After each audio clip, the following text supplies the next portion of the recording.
তুমি যখন বাইসেপের ওয়ার্কআউট করো তখন বাইসেপ দেখতে অনেক বড় লাগে, মোটা লাগে, কিন্তু কিছুক্ষণ পরে বাইসেপ একদম চুপসে যায়।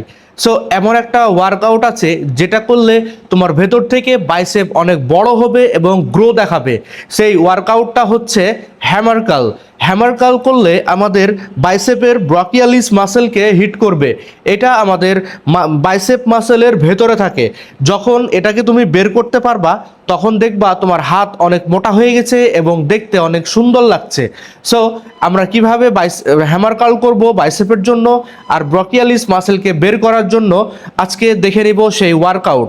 সো প্রথমে আমরা ক্যাপাসিটি অনুযায়ী ওয়েট নিয়ে নিব, দেন হাতটাকে মাঝ বরাবর ফিক্সড করে নিব, দিয়ে উঠাবো এইভাবে। নামানোর সময় আস্তে আস্তে নিচে নামাবো। উঠানোর সময় যেন মাসেলের উপরে কন্ট্রাক্ট হয় সেদিকে খেয়াল রাখবো, আর নামার সময় যেন ফুল রেঞ্জ অফ মোশনে নামে। উঠানোর সময় একটু ফাস্ট, নামানোর সময় স্লো।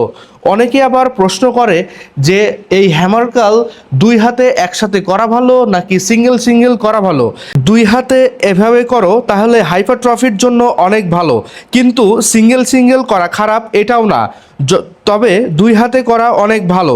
যখন আমি করতে করতে কষ্ট হয়ে যাবে তখন কি করব, এই উঠাতে কষ্ট হচ্ছে, আরও দুইটা সেট দিব কষ্ট করে, এই কষ্ট করে দিলাম, এবার উঠছেই না। এই পর্যায়ে যখন যাব তখন এটাকে আমরা সিঙ্গেলে করে নিব, ওয়ান, আবার পরেরটা টু। এইভাবে যদি করি তাহলে মাসেল একদিক দিয়ে রেস্ট পাবে, আরেক দিক দিয়ে মাসেলের ওপরে ফোর্স করতে পারবো। সো দুই হাতে করব, করে যখন আমি আমার কাঙ্ক্ষিত রেপিটেশনে পৌঁছাতে না পারবো তখন আমরা সিঙ্গেল হাতে হ্যামার কার্ল করব। তাহলে আমাদের মাসেল অনেক সুন্দর হবে এবং আমাদের বাইসেপ অনেক ভালো হবে যদি আমরা ব্র্যাকিয়ালিস মাসেলকে বের করতে পারি। সো এইরকম ভিডিও পেতে ভিডিওটি লাইক করে দিবেন, শেয়ার করে দিবেন, আর আপনাদের মতামত অবশ্যই কমেন্ট বক্সে জানাই দিবেন।